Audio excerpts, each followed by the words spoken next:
What's up, guys? We're back at it again right here at Freddy's Auto. We got a 2008 GMC YUKON.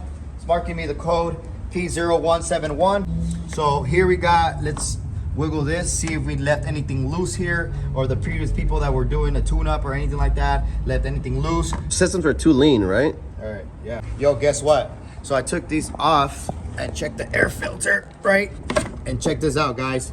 This could cost, check engine. Look at how dirty this is. This controls the air and tells the computer how much air is flowing into the engine. So what are you doing right now, man? What I'm doing is I'm cleaning the air filter.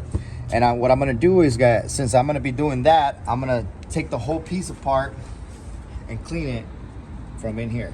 We just finished installing the new filter. Hopefully it runs good.